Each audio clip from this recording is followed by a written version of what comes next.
Hello. Um, Different from the normal videos, I know. Normal videos start as I'm wearing a t-shirt. Normal videos, I'm not about to operate power tools. And normal videos, well, I don't have quite so much covering on me. And why is this different? Why am I doing this today? Well,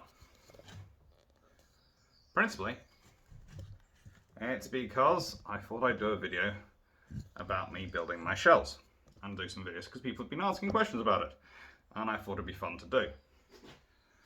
But so far my attempts at setting up a place which you can watch from have proved rather bad.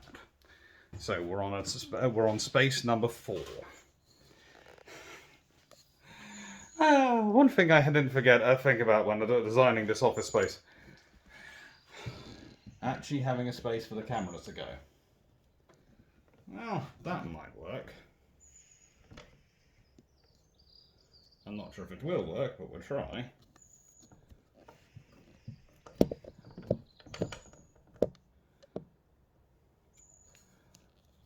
Hello.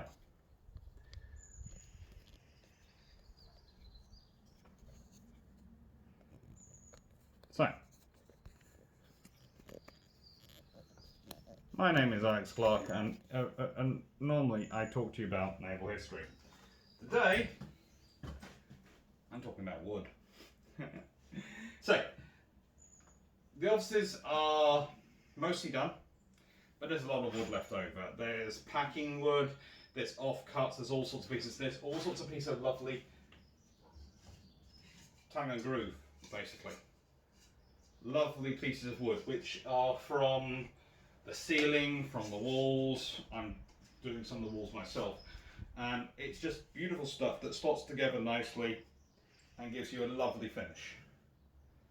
And this got me sitting there thinking, well, I could use this for shelving. So whilst the main shells are certainly still probably going to be mirroring pliers, I don't have enough of this for that. I am going to use some of the office leftovers for some of my shelves because they're lovely pieces of wood. But it's not just that wood which is left over. There's also these lovely wall pieces.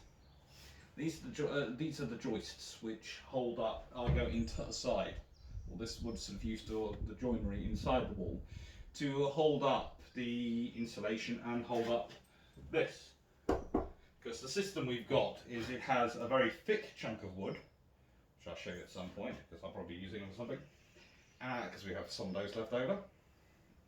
And then it has this stuff in there with insulation, some lovely membrane on the outer wall to keep out help with dealing with the damp and allowing the damp to get out, and some plastic on the inner wall to stop damp getting into the sort of inside.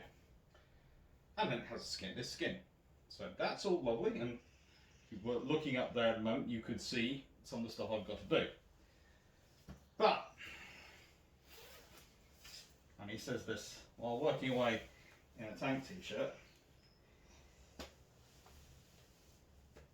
this wood is lovely, but it's all been discarded. Why? Because it's not used outside normally. To the builders of mine, this was just wood. To my mind, no wood should be wasted. After all, a tree literally dies to give it to you.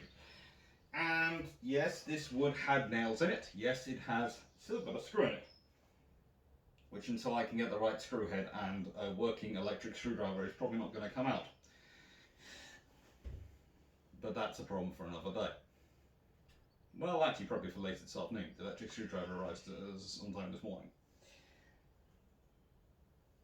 However, I'm turning this wood, which you can see from this end, like this, into this. With, I must admit, more power sounding than my grandfather would like, but my dad would love it.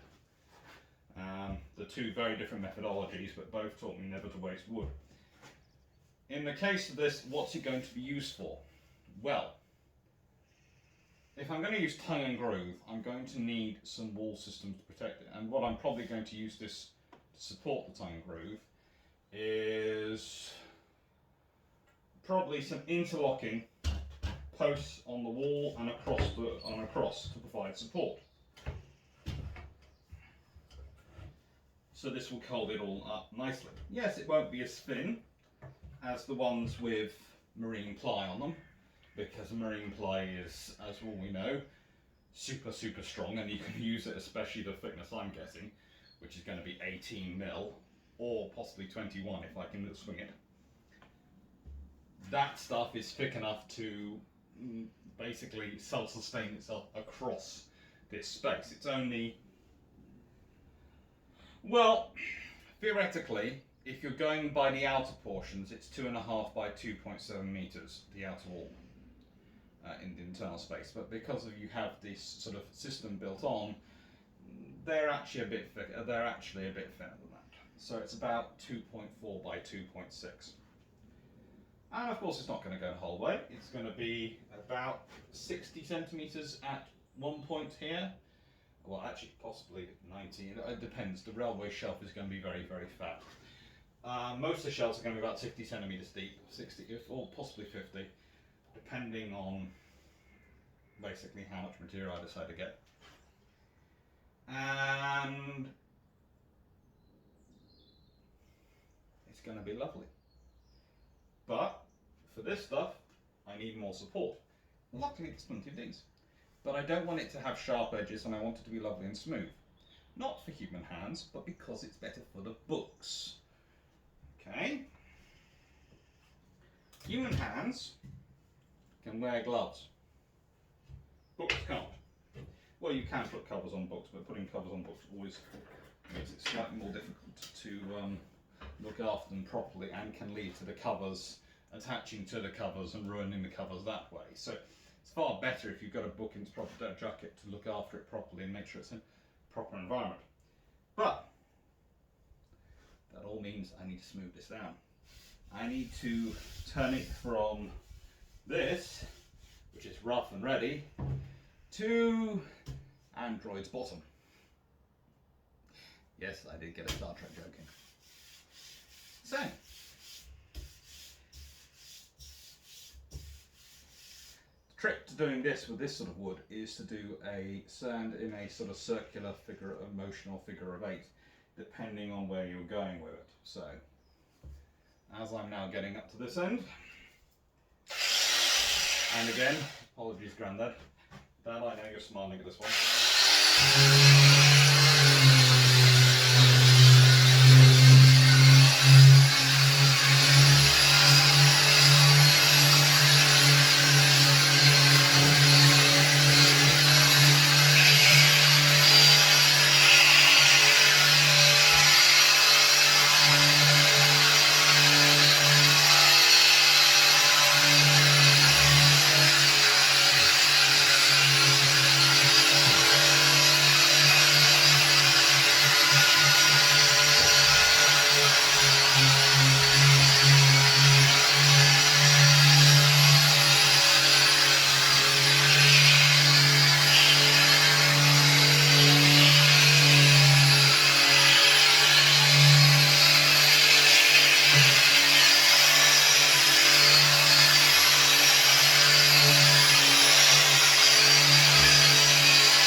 advice my granddad always gave me,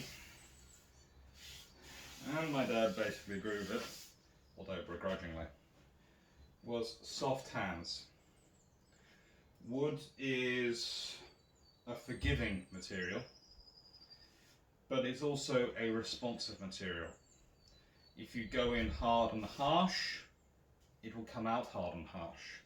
If you want it to come out smooth and delicate, you have to go in soft and delicate. And in my case, I wanted to come out strong but smooth, so that this can be put on the walls as the points to support and connect in the turning groove. It should be good.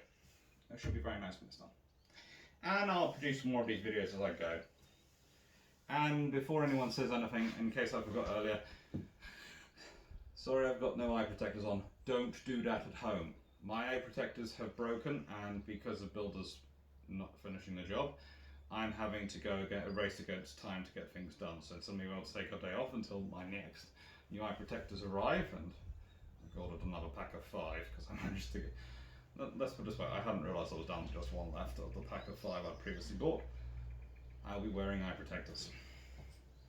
Possibly not in the next videos, because the next videos could be done this afternoon, but I will be wearing eye protectors at some point, because it's what you do to do it properly. Take care, and I hope you enjoyed watching, and I'm very much hoping that the increased activity that doing this work and being able to work out here will allow me to work on this. I know, sitting in your office/bedroom for 18 hours a day is not good for anyone. That's going to be the great thing after COVID, I'm fairly sure. The great gym run. Take care, and see you later.